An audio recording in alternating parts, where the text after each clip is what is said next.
Hello, trade professionals. Welcome to another episode of the Simply Trade podcast, news edition. But today is an even different edition because I'm with Renee Chuichiarelli. Hi, Renee. How are you? Hi, Annik. Good. How are you? I am doing great. I'm so excited. We've been kind of talking about doing this episode. I don't know if we foreshadowed it. I don't remember if I said anything, but we're talking on forced labor. So forced labor has become such a, huge thing talked about in the logistic supply chain area. So we wanted to go kind of deeper and also especially because GTC has a new course now. So we kind of want to dive deeper into, what it is, what we can do, what are some of the real stories that are out there, and kind of shining light on different different type of areas on forced labor, and how we can help you. So that's really it, right, Renee? And Renee's the perfect person because she's the one who's doing the course also. So I can't wait to pick her brain today. Thank you, Renee, for giving up your brain for this nice podcast episode. So at first, I am going to go ahead and do the honor and define forced labor for you guys. That's what I'm going to do. And then I'm going to go ahead and get with Renee and ask her some questions, and she'll shine light on it. So according to the International Labor Organization, forced labor is defined as all work or service which is extracted from any person under the threat of a penalty and for which the person has not offered herself voluntarily. So in Gen Z words, that would be like you're doing something you don't want to do, okay? And you're really not getting paid for it. Anyways. In Gen X terms, it's like wrong. It's like, don't do it. Yeah, it's so wrong here. But I wanted to ask you, Renee, so I feel like there's so many statistics out there, but what are some of the important statistics related to forced labor in this area, like that people might not even know nowadays? Yeah, sure. Definitely. Well, I mean, we'll give you a few. For example, the main number is how many people are in forced labor, and it's close to 28 million. The ILO on their website has 27.6. So I think we can say 28 million. And profit wise, like how much profit is being made on these people that are in forced labor, these individuals? 236 billion. I mean, it's a lot. That is insane. It's insane. 39.4, so almost 40% are women and girls, and 12% are children, which really is just, I get so down about that. Yeah, that's really, I don't like that. And migrant workers are 3 times more likely to be at risk of forced labor. Because we always talk on like the trade side, but I feel like the people that are involved with it sometimes might, like obviously most people know that they're under forced labor, but some people might not even understand that that's where they're categorized in, because they might be like, this is the only job I can get, and so this works for me right now, but they don't even know that what is happening is forced labor. That's true.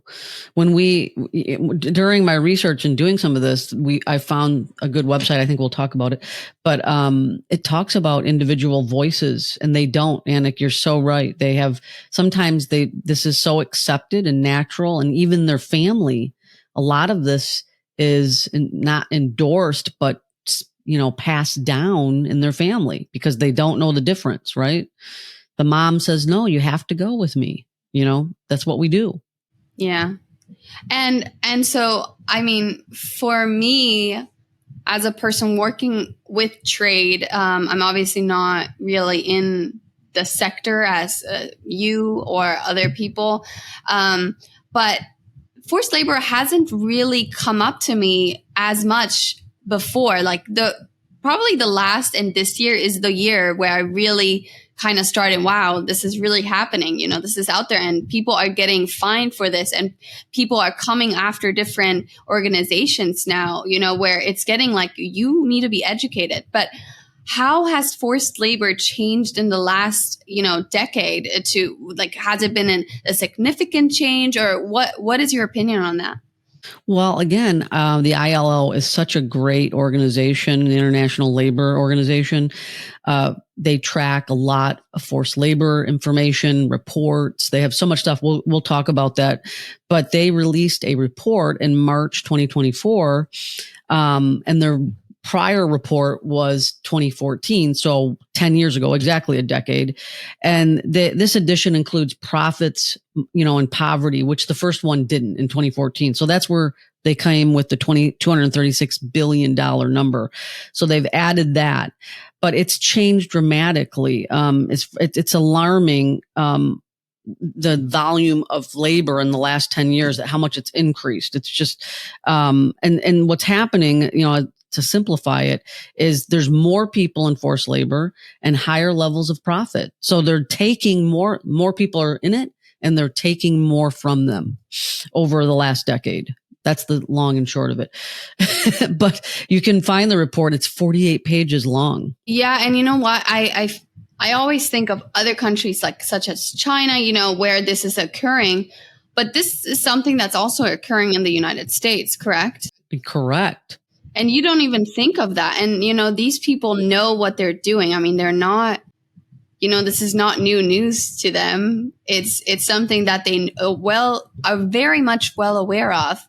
And they're profiting such high profits from it. So do you think that has become better? Like that rate has gone down. I'm not sure if you have looked into that, but how much it's happening in the United States, at least. Oh, and the United States individually, I haven't looked into, but and it's not, when you look at the numbers, Southeast Asia, Central America, there are other regions that tend to have higher volumes, but some of that is because their populations are a little less. So when you're talking about numbers and stats, sometimes it's comparing apples to oranges, but Asia is primarily where there's significant amount that's tracked, at least, right? But, so some of it, I don't know the numbers in the US, there's definitely forced labor here. So crazy. Like such, you would think that as a forward country, something like that wouldn't be happening. But so are there other agencies involved in forced labor, and what are their resources? Because I know you've been talking a little bit about certain agencies, but what are the resources that are out there? Well, one, obviously, there's, we've talked about the ILO, and then there's the U.S. Department of Labor. They have a great resource, great website with a lot of information.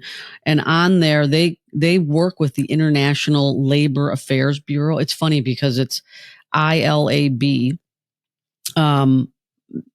Oh, you know what? I'll tell you the one, the Bureau, they call themselves the Bureau of International Labor Affairs, but actually their acronym is ILAB. So it doesn't actually add up, but, but it's one and the same. But anyway, they do a lot of research. They have tools. Regarding child labor and forced labor, they do a lot on child labor. They have something that is similar to some of the automation tools that are out there for us, like Sayari and, Measure IO. They have a tool called the Better Trade tool, and it integrates some of the information, the reports and data they're finding with U.S. import trade data. So it's another tool you can look at. And I think we did a podcast on this, the Supply Trace tool, which was done by Northeastern. That's also a free tool. So these are tools that businesses can use, right? Yeah. And they take data about forced labor and integrate, in this case, the Better Trade tool integrates harmonized tariff numbers, with the forced labor data and mapping, right? You can see what's going on related to your product line. So that's a pretty cool tool. Another thing they have is an app. And the app, I think they call it Swift and Toil. It's child labor, forced labor, and human trafficking around the world. And basically, again, it takes these reports and it puts them into your, in your palm, like you said, Gen Z. We need stuff on our phone. But the things you can do in that app are check the country's efforts for what they're doing to reduce forced labor, which I think is awesome. I'm starting to personally take commitment on this and be committed to what am I buying, right? Because the consumers have a responsibility to this forced labor, child labor issue. So you can check what countries' efforts, check the efforts of certain countries in this app. What are they doing? You can check the child labor data, like where is it occurring? To your point, we could go in this app and look up the United States and find data. We could browse goods with child labor. So if I'm buying, this white jacket, maybe I want to know, was it made with child or forced labor? Review different laws and ratifications and enforcement efforts. So you can keep up to date in the app, what's going on, see what governments can do we have that to end child labor, and you can browse the U.S. Department of Labor's projects. So they're always implementing new projects to fight this. So it's cool. So those are some of the resources personally and professionally that can help you, commit your company to ending and eliminating forced labor, and maybe even personally ending and eliminating. I love that. I love that you shared the personal one too, because I think we are so invested in business and, about making money, and it's like very high on our agenda, right? Because that's how we live. And so we don't sometimes think about people that are affected, or if we're part of affecting others, such as, buying from from certain companies and knowing they're using forced labor, or they might be using forced labor, which is kind of a fine line. Like that sucks. I feel like you need to have official data to know, they're doing it, and you won't buy from them anymore, because you don't want to just stop buying from certain companies and then they're not even using forced labor just because they're close to an area, or, so, but I kind of like that we are looking at both, like business wise and personal. I do too. I read recently that Adidas changed their supply chain. They're getting their plastic out of the ocean for, instead of procuring it from a supplier. They're actually using plastic that's dumped in the ocean, which I thought was really cool. I'm like, I need to buy a pair of Adidas. No, but that's kind of interesting. Yeah. And I think to me, I would say the first thing, big companies that are really known and out there, like Adidas, Nike, all the Apple, like all those big companies that, could, if they get fined, if they go through a lawsuit, they are going to lose money, but they're going to win. Like statistically, they're probably going to be fine. But I think so for them to, change their ways and making an active effort means so much more, because they have the money to pay if they get filed, even though it will hurt them, like ultimately they'll be fine. Like a small business, if it comes back down to them, they're going to be done. And I think this is also, we want I'm talking about our course a little bit now, but we want to be there for these big corporations, but these small businesses are the ones that are really going to go down the drain if they're using forced labor, maybe even only by accident. Maybe they don't know. This is why it's so important that you have to just be proactive and, go out there and see because this is an issue that's out there, whether you're affected or not. So you need to get your foot into the door and see, how you can know about this and do better. And maybe if you are affected, how can you solve this problem? But first off, let's talk a little bit more about individuals that are involved in forced labor. So are there any stories out there with people that are impacted where maybe people can look at it and they're like, use it for marketing, use it for to inform other people? Like, what are there any? Yeah, of course. The ILO has something called Voices, and literally, I mean, there's dozens. They're the actual people sometimes talking. Sometimes you can just read the story. And I was reading a few because I'm interested. I want to know what's going on. You really get the inside scoop. And, like I said earlier, it gives us, we have a responsibility and an opportunity to help. Right. And these ILL, U.S. Department of Labor, like I mentioned, they have projects there. It's amazing what they're doing. So like, for example, there was a domestic worker. I read one of the stories. It's a 7-minute read. They're not long. Or you can, like I said, listen to them. She was in Indonesia.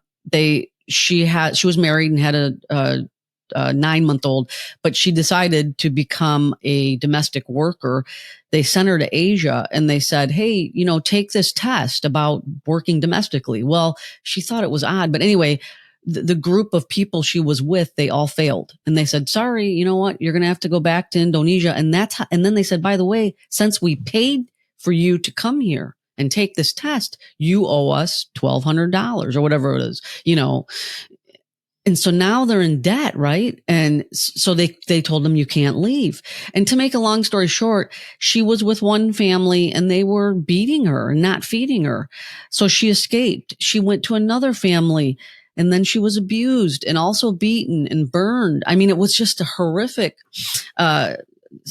story, but she got out. You know how she got out? She was so sick, Annik, that they just got rid of her. They just dumped her off into a plantation, and somebody found her and took her to the hospital, thank goodness, and she recovered. And then they actually the families and the agency, they went to prison, the people that were responsible. So great ending, thank goodness. But there are so many stories like that. And then the ILL has different projects. Like I mentioned, one of them, they're working on training people. You'll see a lot of stories in there, how they're taking some of the people in forced labor and training them. Like, for example, hey, you don't, to get water out of your well, why don't you use a pulley? They don't understand. To your point, it's a generational issue where their families did the same thing and they learned from their families, right? And me too. I've learned from my family, all my stuff that's dysfunctional, right? So unless you learn differently, you don't know. So there's a project called WIN, which is work improvement, neighborhood development. There's something that they're doing in Africa to help forced labor workers understand, hey, I have rights. Number one, here's the laws. They teach them the laws. They give them tools. They tell them you need rest, build a shelter. Like there's a couple stories where the migrant workers would go out and they said they were so fatigued and exhausted from the heat, but the employers never gave them a rest or built a shelter area, right? So it was just very simple. Build a shelter. Yeah. Take a rest every, 2 hours for 10 minutes. And they said that was so dramatic in their work life, just having a shelter and a place to rest for 10 minutes.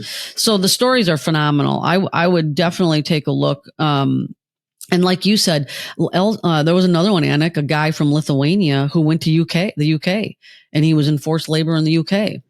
So you don't think. Tell me that. I love the UK. That is sad. I know. You don't think it happened, like you said, in the US or the UK or wherever these places, but they do. It happens all over the place. So. Yeah. And, with all this happening, and we've talked about kind of the timeline a little bit, but have there been recent updates to forced labor regulations? Like, are people aware of there being changes and, it could crucially affect a business, but have there been any such updates? Well, this is the other thing I want to mention too. That same group has a podcast. So, our listeners love podcasts, but the ILO has a podcast called Future of Work. So yeah, but yes, there's been changes, and this is where our course, I think, would be awesome. There's not a course on the market like Global Training Center's forced labor course, forced labor compliance, with emphasis on supply chain tracing. But we will go in great depth, right, and application of the concepts. So you'll have an opportunity to apply the concepts, and we talk about the history, the law, the changes, and we're going to talk about that in our course, our detailed course. But here, July 9th, which just this month, the Forced Labor Enforcement Task Force, that's a mouthful. It's FLETF, FLETF, published a second update to the Uyghur Forced Labor Act. And so they've expanded the entities to 68. And they, I think it was 20 in 2022. Now it's 68. So that's pretty significant. And they've added more sectors to the high risk sector that they had identified. So originally it was tomatoes, cotton, polysilicon, and apparel. And now they've added polyvinyl chloride, aluminum, and seafood. And you probably ask yourself, what? This is the polyvinyl chloride and the polysilicon. If you look up what products are made with those products, it's solar panels, integrated circuits. Integrated circuits are in phones, TVs, computers. And your polyvinyl chloride, there's automotive parts. So see, there's a lot of industries encompassed in these high risk sectors when you actually understand what these raw materials make, right? So that's as of July 9th. And we talk about that in our class in detail. So that's the changes. There was an EU. There's something in the EU. This is from March 2024. But the good news is the EU has a provisional agreement banning forced labor. So it's going to be very similar to what the Uyghur Forced Labor Act is. And do you think there'll be,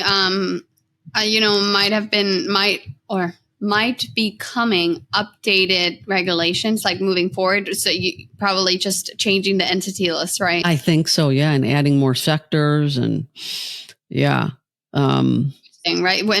And you think now they're being faster with it, or they're having a better team? Because I think forced labor didn't seem to be such a big deal. And now it's like they're coming after everyone. Now Congress has said, you're going to do this, customs. You know what I mean? Yeah. In the US anyway. Yeah. And each country now is approving agreements. So each country's like, you know what, this is an important objective. We need to focus on this. We need to have resources and funds. So I think it's just going to, like you said, it's going to become more and more enforcement. And so people need to be educated and understand their role professionally as a trade compliance professional and your role personally. What's your responsibility and opportunity personally? And what what does an importer have to be aware of? Because I know in the course, it's going to be for basically the U.S. importer, correct? And so I kind of want to touch on this to give I know we are giving you a lot of information, but this is probably, if you're a U.S. importer, you want to know this stuff, right? What do they need to be aware of? The U.S. importer needs to be aware of the entity list, obviously the high risk sectors. One of the documents we go over in the course is the CBP operational guidance. That's super important to understand as a trade professional. What operationally is customs expecting? Do you need to be aware of? You also need to be aware of the detention process for withhold release orders and UFLPA. When shipments are being detained, what's your role? What do you need to do? What's the timeline? We discuss all that in the course. So that's super important for the importer to be aware of. And what should an importer do? In my humble opinion, educate your team and not just your trade people. Your purchasing, your sourcing, your logistics. Everyone needs to be aware of forced labor. So educate your team, audit your supply chain. I mean, that's obviously a no-brainer. You do that for CTPAT, but you have to do it obviously in more detail to the nth tier here for forced labor. Do mapping exercises, color-coded mapping. So you know where your high risk is. Utilize some technology, understand what's available to help you automate this, and processes and procedures. And last but not least, you could leverage CTPAT, because if people that are in CTPAT are doing part of this. So that's what I think an importer should do. And last but not least, take our course. Well, you're honestly, if I was a person, and I'm just being realistic, if an organization doesn't implement these kind of steps or has never done this, and, forced labor is coming on the rising, and you don't know whether you're affected by forced labor or maybe you're in a critical area. Starting on this is not easy because you're kind of confused, or I would think that people might be confused. And so especially that's why GTC has decided, to bring this course forward. And I'm so glad we can talk about this because it's not just a regular course. I mean, it doesn't even have just one instructor, and all of our courses just have one instructor, right? That'll give you whatever we're teaching in depth. But this one is way different because we decided to do just regular teaching with a workshop, meaning like real world experience, real world hands-on. How do you fix it? What do you do? What Renee kind of went over. And so I want to ask you, like, what are some things in the course that you're like, no, this is what people need to know? And especially talk about the people that you're doing it with, because it's not just you teaching, it's two other guys.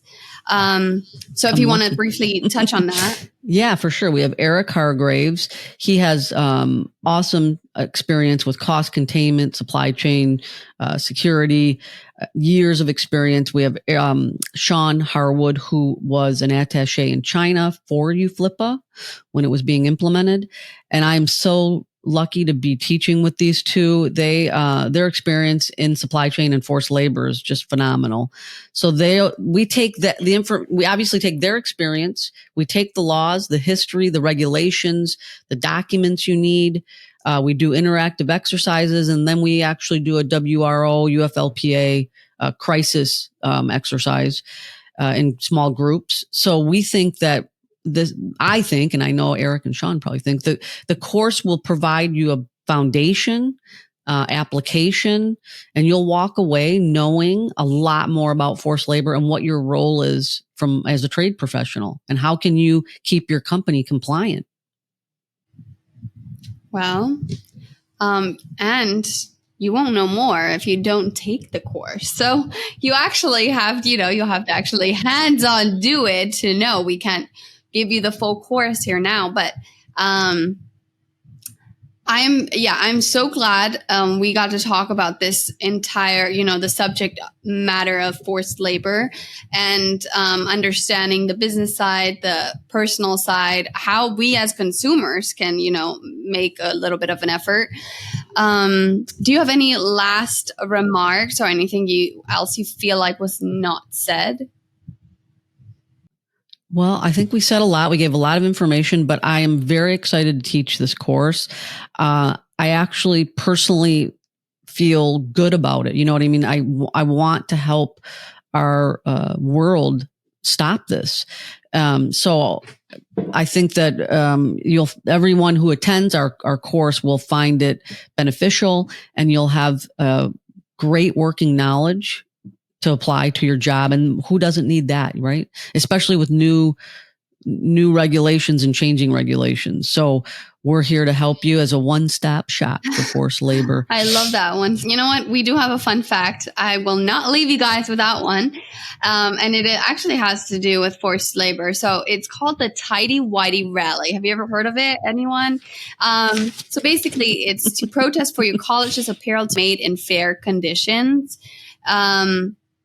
So we will share the link down below, but it's kind of, it's funny that, in college, they're taking these kind of initiatives. And if you are still in college listening, maybe you should look this up and see if you can start something like that. So really the problem is workers make 1/3 of a living wage in 15 of the top 21 U.S. garment importing countries. So the solution they're giving is one way to help foreign workers is to make conscious buying decisions and to encourage retailers to provide conscious options.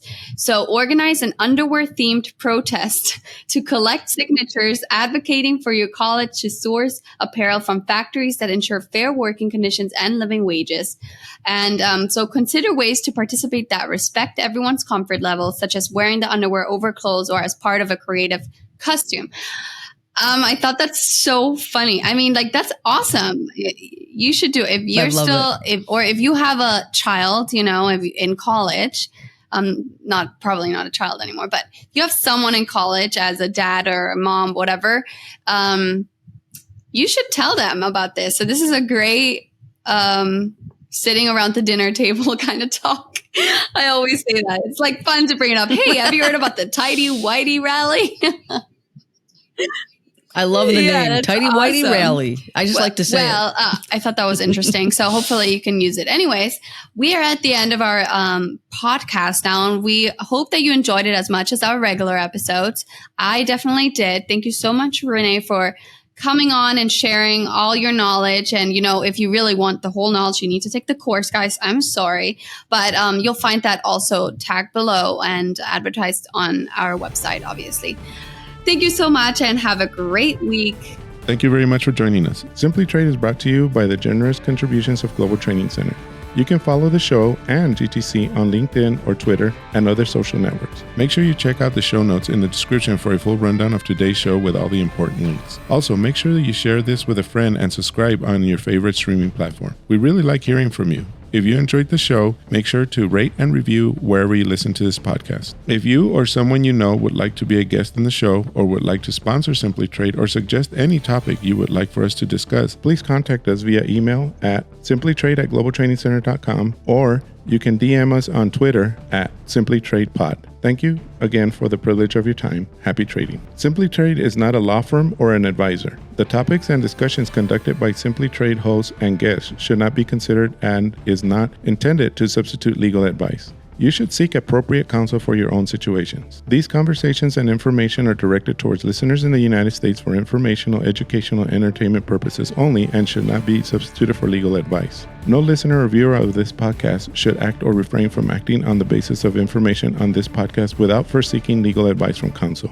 Information on this podcast may not be up to date depending on the time of publishing and the time of viewership. The content of this posting is provided as is. No representations are made that the content is error-free. The views expressed in or through this podcast are those of the individual speakers, not those of their respective employers or Global Training Center as a whole. All liability with respect to actions taken or not taken based on the contents of this podcast are hereby expressly disclaimed.